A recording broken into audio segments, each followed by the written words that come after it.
Radio Classic has the honor to interview the conductor Kristjan Järvi from Estonia. Hello, Kristjan. Welcome to Radio Classic interview.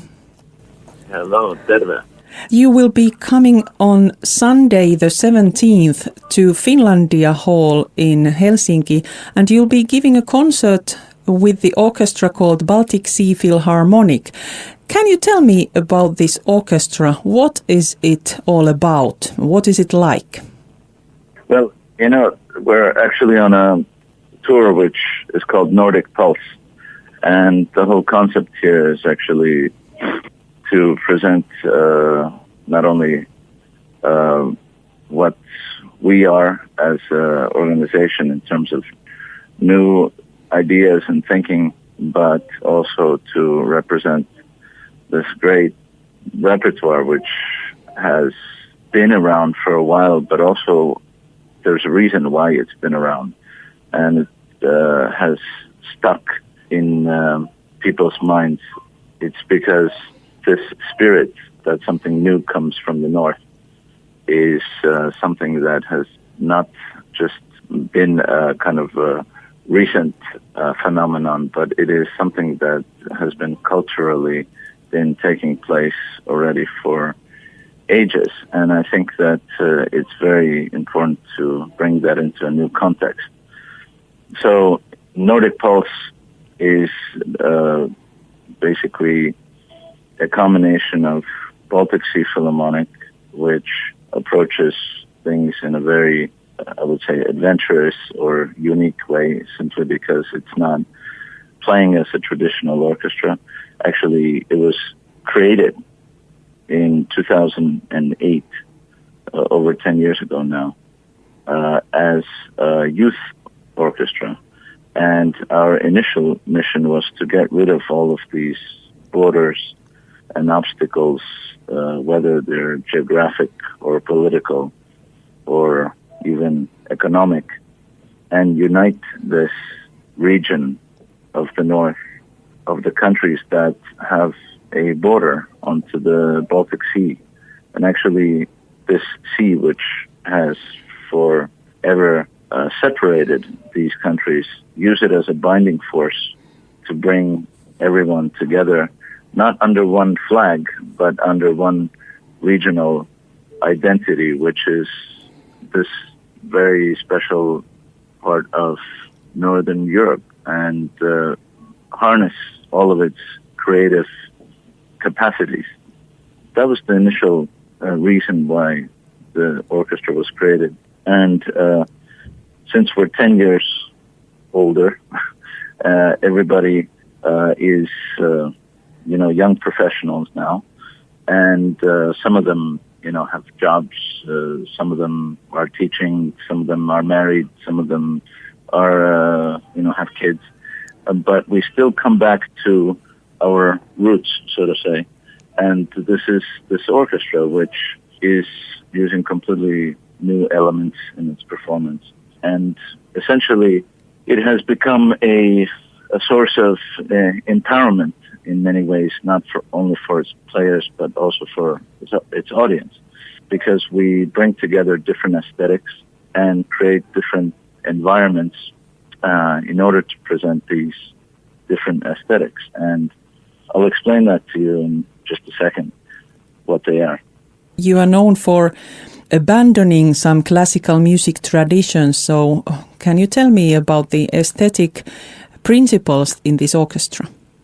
We, as an orchestra, are, clearly playing instruments, and we're playing new and old repertoire and all sorts of mixture of different things, styles, etc. For example, on this concert, we actually are performing also with a singer-songwriter called Nick Bedaya from Estonia, who I think is also a representation of a certain aspect of musical culture from the north, and is just as legitimate as, let's say, Tchaikovsky. But because the eras have changed and the styles of music have changed, that doesn't mean the essence of the meaning has changed. It's just that the times and also delivery vehicles are slightly different, and also we have one big difference now, which is electricity, And back when Tchaikovsky was writing his, let's say, Sleeping Beauty, there was no such thing. And he was writing it for the means that were capable then. And it doesn't mean that we now have to replicate what he was doing. Actually, I think all of this out of respect and to the greatness of what all of these composers of the previous generations were doing. We are constantly updating and making things actually more understandable and palatable for the audiences and musicians of today. So we have undergone kind of, I would say, kind of a 5-step process of empowerment, I would say. And this is not only, when I mean empowerment, this is not only empowerment of the musician, but it's also of, like initially, when I said getting rid of the obstacles, geographic, political, and economic, we are getting rid of physical objects now on stage, for example, like music stands and chairs, and actually having the freedom to move around and not play in instrumental groups, for example. When I said bringing together different aesthetics and creating environments for them, I mean very particularly that there's an evolution of something which I call empowerment, right? And this means giving people a total understanding of why they are doing something and for what reason. And if people actually start to look at life from this perspective, that the reason they are doing something has a very particular cause and reason for what, why are we musicians, for example? Are we musicians to actually play music and be part of a machine that makes money? Or are we actually musicians because we are so passionate about what we do that we want to create and constantly find the best possible, not only solutions, but also possibilities, and drive evolution and maybe create something new and almost approach it like inventors? I mean, if we do something like this with that type of passion, then the whole approach changes, where the result actually becomes, yes, perhaps a reward which might also include recognition and some money, rather than actually saying I have to get a job because I need some money. It is a not only a nuance, but it is a completely different approach to doing whatever you're doing, actually. And music, in this particular case, just happens to be a vehicle. If you take away the obstacles, for example, what are the biggest obstacles in an orchestral situation? It's actually the contact with each other, between the conductor and the musicians. And also, finally, from the musicians and the conductor to the audience. And if we start actually from the bare basics, I asked the orchestra to stand up, for example. Then, second thing I asked them to do was to start playing in different atmospheres. So we brought in different types of lighting, sometimes moving lighting. They said, listen, we can't see our music, there's light coming into our face, and, sometimes it's too dark and sometimes it's too bright. And I said, okay, well, let's find a solution. And we didn't go for the obvious solution, saying, hey, let's tell the lighting guys to take it easy, just let's calm it down. And we said, well, let's get rid of the music stands. So that means let's memorize your parts. Let's get rid of the music. If you can't see the music, let's get rid of it. So instead of doing the obvious solution, we chose to actually do something not that obvious and create a situation where we became that much freer. So now we can actually stand up, play from memory, and have the atmosphere.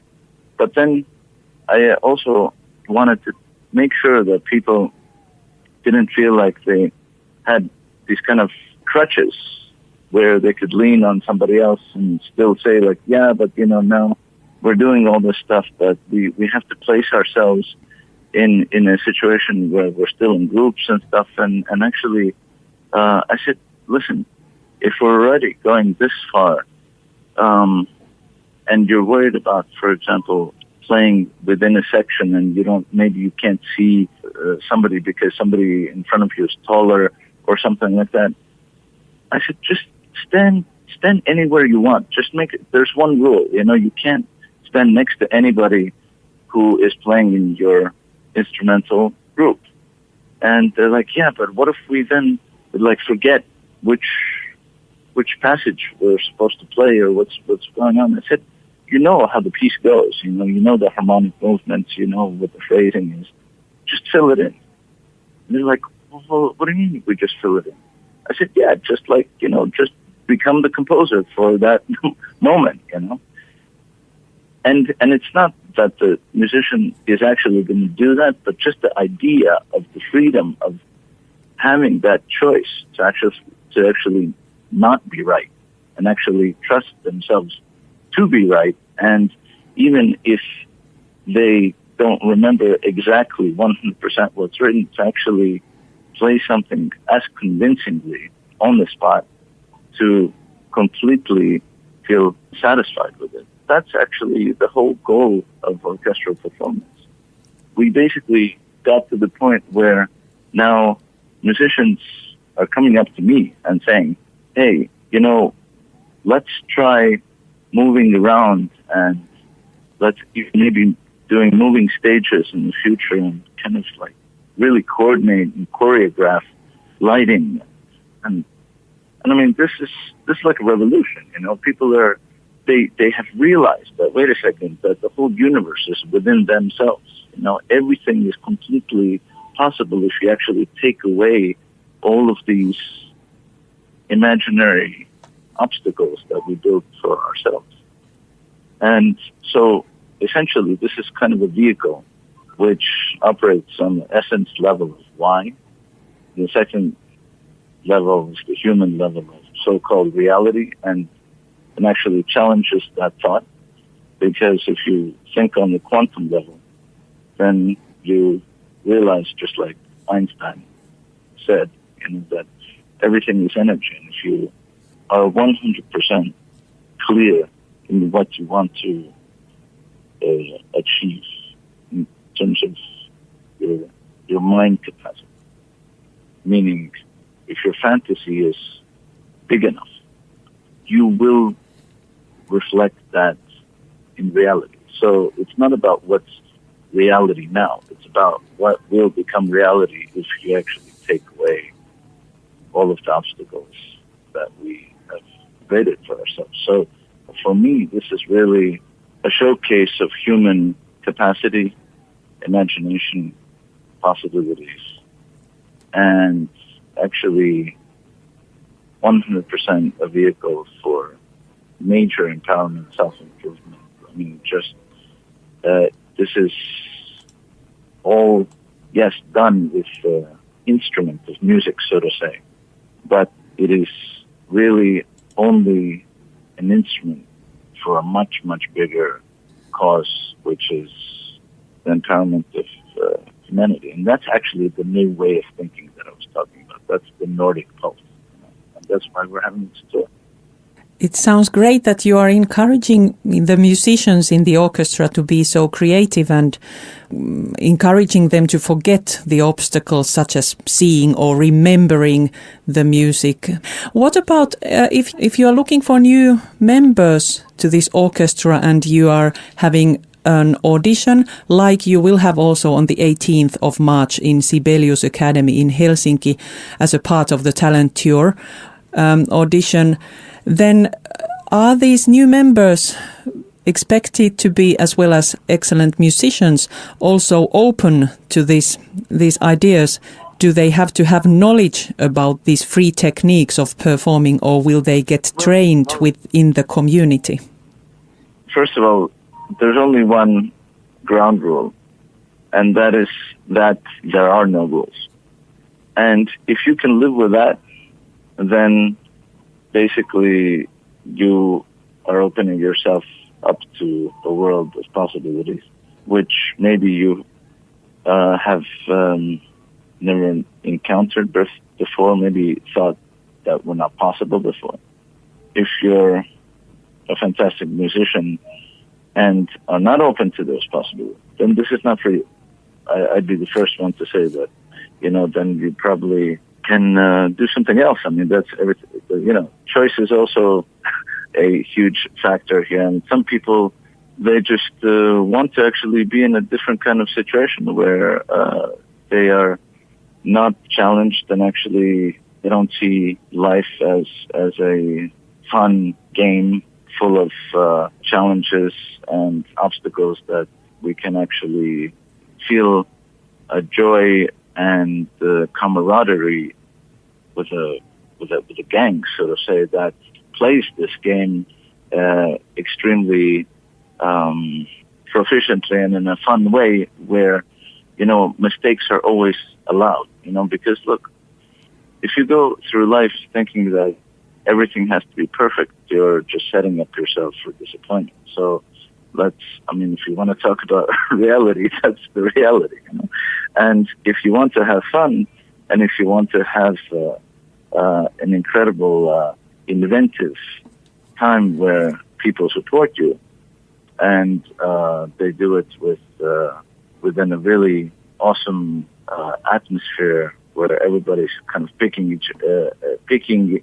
each other up and helping each other, then this is the place for you. And I think that this includes everything that I talked about. I mean, standing up and, playing by heart, and moving around, and not playing in instrumental groups, improvisation, basically even presenting yourself as a creator of music. I mean, some people are uncomfortable with being called composers because they think, in order for me to be a composer, I have to be, serious and trained, and have to. Composer is somebody who, for example, on this particular tour, I mentioned to you, we were playing with a singer-songwriter, Nick Bedaya. I mean, I think he's one of the most genius creators of music.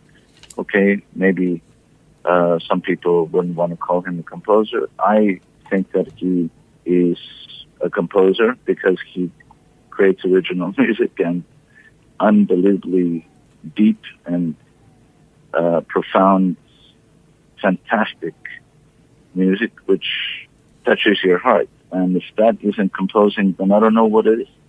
So maybe we have different meanings for different words, but those are just semantics, And I think that if people get even beyond that, I mean, what do you call and identify things and titles and all of this stuff, then we actually start to live in the real world, which is connected to nature, which is connected to our humanity, being kind to each other. We have one resource in the world, which is actually kindness, which is the most undervalued resource that there is. And that doesn't mean that we're not going to do great things, but we're going to do great things and be kind. And I think that this is the kind of microcosm, I would say, of the world that I would like to see and live in.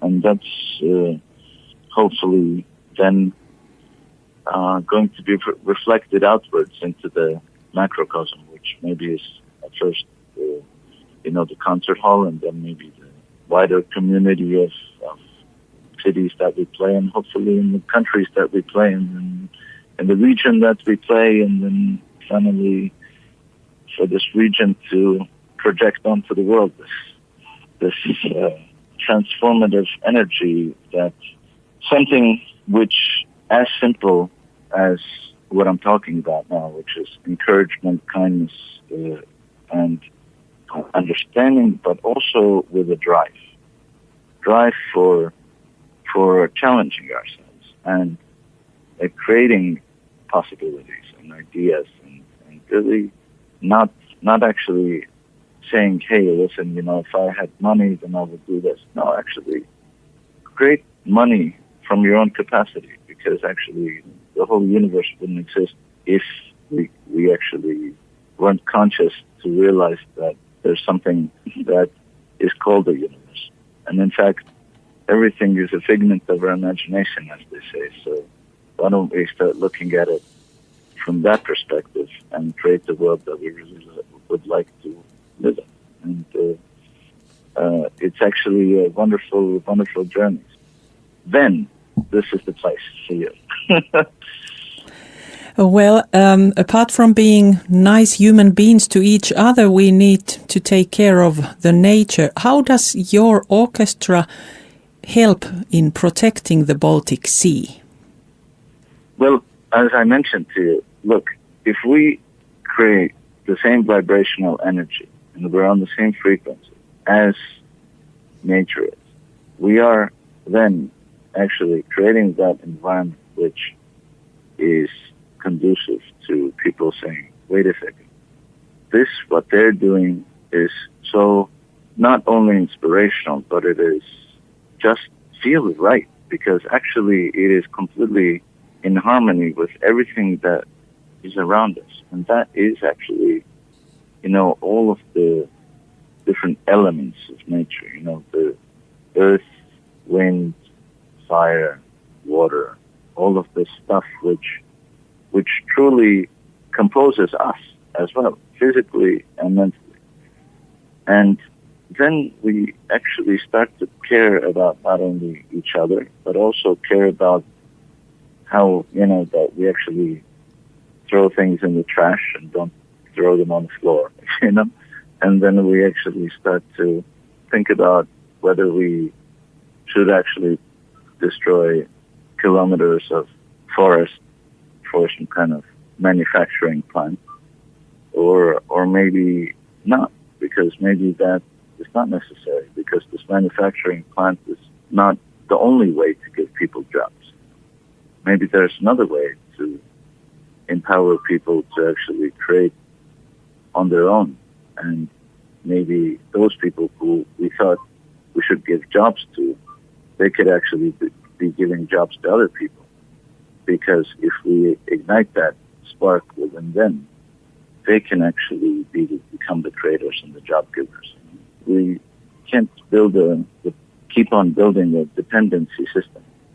And I think that music is actually a reflection of the vibration of everything that has been created and is constantly being created around us, from the clouds that move in the sky to the currents in the water, in our sea, or seas, I would say, in our streams, in our brooks, in the wind, in our forests. Everything is constantly according to very, very natural, simple things. If we go into that same zone, we then start completely acting differently, because all of this geopolitical economic structure which we have right now, this is all artificial. It's not actually tangible. It's not real. And if people want to talk about reality, let's really talk about reality. What's real and what's not. If you take that money or those numbers and you go into a forest and you've got nothing to buy, then actually it doesn't matter how much money you have. You won't be able to do anything with that money in the forest. So it's just a matter of perspective of what you think success is and what wealth is. And that's what I would like to actually be also a conduit of with this orchestra, is to put things into perspective. Kristjan Järvi, the orchestra Baltic Sea Philharmonic will give the concert on the 17th of March on Sunday, and in the concert there'll be pieces from Peteris Vask's The Lonely Angel, there'll be a violin concerto from Gediminas Gelgotas, Sleeping Beauty Concertute by Tchaikovsky, and Jean Sibelius' Song of Praise, and also composition by yourself, Aurora for violin and orchestra. Can you tell us a little bit about this composition, Aurora? Well, Aurora is, many things. I mean, it could be like Aurora Borealis, it could be Aurora as, the beginning of something. It could be like an aura, as well. I mean, it's really, I leave a lot of the titles of my pieces to be decided by the listener, because I think that, as many things, music isn't concrete and we're storytellers. And as storytellers, we have to finally create, I would say, situations, maybe moments that inflect certain moods which pertain to certain emotions, happiness, sadness, etc., and all the variety in between that reflects actually subjectively in a person, and they can see themselves in what is being done on stage, and also with the emotional movement of the music also. Why is, let's say, the music of Sibelius one of my favorite composers ever? I mean, why is this music so powerful? It's because actually there's a certain type of feeling and imagery and association which comes to any listener. Maybe a person in the northern countries different than a person in America or in Japan, but they have their own story for this music, and they have their own allusions and illusions, and this affects their feelings. And what really these incredible composers, from Wagner to Beethoven to Tchaikovsky and what have you, they create these incredible soundscapes. They're like paintings where you actually can see yourselves in this painting, and this painting comes alive, and all of a sudden you're kind of like, wow, I'm living that story for this moment, and it doesn't even have to be a literal story. It can be an allusion to a certain moment or a nuance, or maybe just a dream or a memory. And all of a sudden, then people get attached to this spark, and they realize that, wow, I'm in the hall with all these other people who are feeling something very similar, maybe different, but I can see like people are reacting to the same things, and that's actually a ready level of, I would say, quantum physics, where you actually are completely all feeling and experiencing the moment, and actually it's infinity at the same time. You're kind of experiencing that moment truly as you live it, and that's what actually I want people to capture, and I want to never have people lose this incredible moment of not just realization, but just this constant understanding that it's like a high that we're getting off of life, and what we can do with this, and never to lose this kind of fantasy and playfulness and joy and happiness. And even when you're down, you're only down for a second, but then you come up again, and that's the whole fun thing, is that you can, there's no dark without light, there's no light without dark. So that's the whole realization that we have to kind of constantly have in back of our minds that, it's not about winning, it's about actually playing. Kristjan Järvi, thank you for this very enlightening interview and your encouraging words.